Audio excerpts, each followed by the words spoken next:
And welcome everyone to LonestarVarsity.com. I'm Zach Long, this is Phil Torigno, and we are upon the last week of high school football in the state of Texas. You're either in or you're out, and we have some of those games where teams are going to have their season end or they're going to get a berth in the playoffs during the last game of the season. And Phil, we have a lot of exciting things coming up as we cover the playoffs and the last week of football. I think that the two of us combined, and Shannon, we've caused enough damage in the studio. Yeah, we have.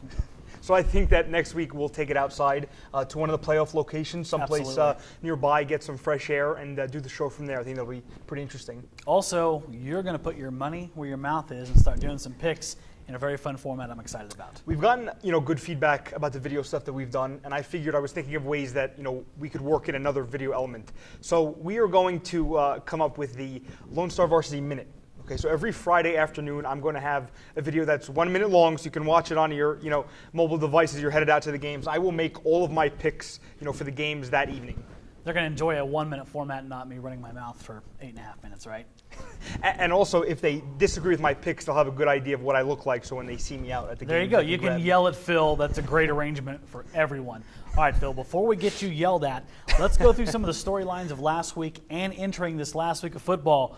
Plainview, a team that's getting dangerous every week. Oh, certainly. And Warren Fly ends up with a school record. He has 504 yards in that win over Lakeview, which is obviously just an outstanding figure. And this becomes really important for them because I confirmed with Plainview coach Ryan Rose today that Paxton Oldfield, who is their quarterback, is out for the rest of the season and will not return unless there is an extended playoff run. So the Bulldogs will have to survive a few rounds in order to get Oldfield back. Now, this team can win with this pistol wing T offense if the running game is going. But if they get in a situation where they need to throw it, they've been using Wrangler Hairsnape and Mark Ramos, that could be problematic. But if the young man keeps running for 500 yards, they're going to be someone tough, and it's going to be a tough matchup for someone in the first round of those 5A playoffs.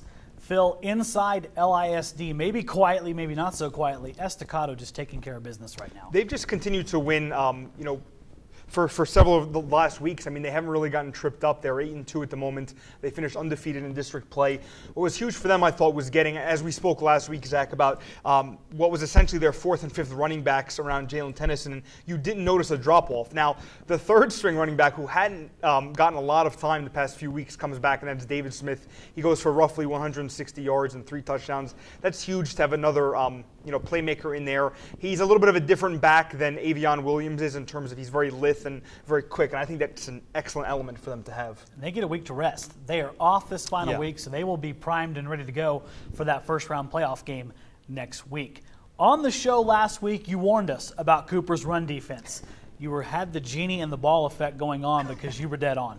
Certainly. I think I should preface this by saying this unit is not at all like a bad defensive unit. I think it's definitely, compared to some of the other area 5A and 6A teams, it's definitely a stronger unit. And I think its secondary is really outstanding. I think they cover that space in the secondary extremely well. But once again, we see Abilene Cooper win this game. I did not anticipate that. I had picked Cooper to steal it, but they have extended time of possession, and they do a really nice job getting so many rushing yards, and Cooper just couldn't score enough to counteract that. They have some time to clean that up. Still going to be a very tough team we're going to have to watch in the Class 5A playoffs. Their first year competing at that higher level. Still a dangerous team, very capable of making a deep run as they had at the lower classes. Phil, on to our players of the week. We have an old name and a new name. Yep. The first one, you talk about a good job filling in. How about up at Muleshoe?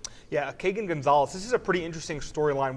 We've talked about him a lot, but as a wide receiver, not as a quarterback. Now, he's a 6'4", 190-pound senior.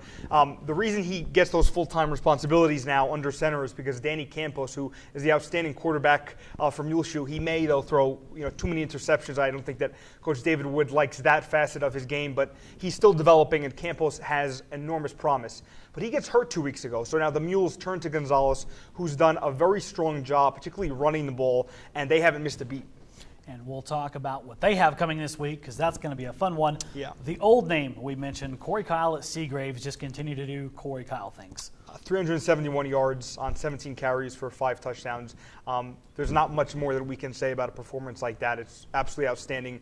Seagraves now, they're still undefeated, 9-0, and they're looking definitely as one of our more promising 2A teams. That's not to discount what Abernathy and Crosbyton have done, but Seagraves' strength of schedule, in my opinion, is the strongest of those three, particularly if you look at the win they had against Muleshoe and the fact that they beat a 4A and a struggling Lamesa. You know, they're just such a dominant team, you don't know where they're at. They're a team that could easily run all the way out to Arlington, or they're a team that could run into a tough challenge in 2A and eventually get in trouble, but they are by far one of our most promising teams. And if Corey Kyle stays healthy and the defense keeps playing the way they are, a frightening Eagle football team to have to deal with down the road. Phil, on to our games of the week, and this is one hell of a slate. These games all mean something important, and we're going to start with the one we've been kind of hinting at for a couple weeks. Yep. A Thursday night game, Dick Bivens Stadium in Amarillo, for district title, Amarillo and Friendship. Yeah, this one is enormous, and I think that we are in this show only going to scratch the surface of a lot of the reporting that we're going to be doing this week about this game. So I urge you all to keep track of what we're doing, specifically with this Thursday feature, because there's a lot that we need to uncover about how Friendship, can possibly stop this Amarillo offense. I think Friendship has the physical pieces to do it. In the beginning of the year, there were times when I wasn't so convinced, and you know that. I was a really big critic of the Tigers. I think that they have cleaned up their act dramatically. They've expanded their game and their offense, specifically with Parker Bingham throwing a lot. I think this one is not going to be a wash like the rest of Amarillo's games. And Amarillo, I call them the Kansas State of Texas high school football. You know what they're going to do. You have to stop them from doing that. Friendship, though, a good defense. This is probably one of the more exciting games I've been looking forward to since the schedule came out at the beginning of the year, and sure enough, it is for a district title. We'll be up there Thursday with full coverage of that game, so stay locked into Lone Star Varsity and Lubbock Online for the Tigers and the Sandies. Up next, if you grew up in this area or you've lived in this area for X amount of years, all I have to say is this: Littlefield versus Muleshoe. This game, once again, is so exciting because you have two of these teams that come in and they're undefeated in district play. Littlefield has quietly been extremely strong the entire year. I just recall looking at the box scores and just seeing the Modric Moore with routinely over 150 yards and a couple of touchdowns every single week, and it has led them, to this point. And on the flip side, Muleshoe, they started 1-3, and when they had that losing streak right there in the beginning of the season, I think that people sort of stopped paying attention to them a little bit, but they've been very strong since. I think this one is going to be electric. Since realignment happened a few years ago, one thing that we honed in on was Idalou having to go north as opposed to what they've traditionally been in a district, and sure enough, that's lining up to be exactly what we thought, a very tough task. Another true district title game, Idalou and Spearman. Yeah, about the Wildcats, there was a patch here where they really, I won't even say struggled, because they didn't struggle, it's just they didn't get wins against very strong opponents like a Cooper and a Shallowater. That's just a case of a really stout Idalou team playing a team that got the edge in a certain contest. They had their bye week, and they have just rolled in district since, and it's going to be really exciting to see what Spearman can do against them. Absolutely. And we've alluded to this, that there's some heartbreaker games. That's what I like to call them this week. Win you're in, lose you're out. And two area teams here in that tough district, Pampa and Levelland. This is going to be a big football game. The Levelland offense has been, just remarkable this entire year, of course, led by our area passing leader, sophomore Nick Gerber.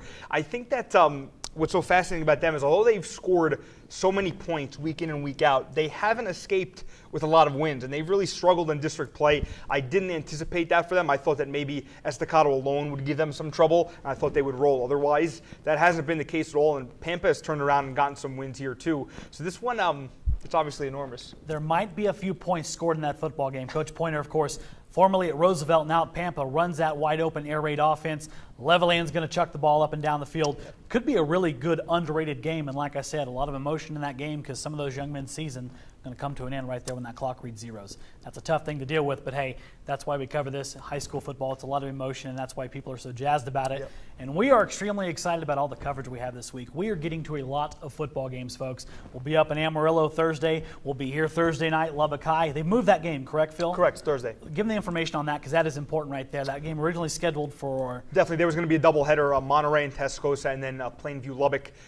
Monterey Tascosa stays at 7:30 Friday, or now moves to 7:30 Friday rather, and Plainview and Lubbock will play 7 o'clock Thursday. And as you mentioned, we'll be getting out to a lot of games. The Littlefield, Muleshoe, we'll be all over.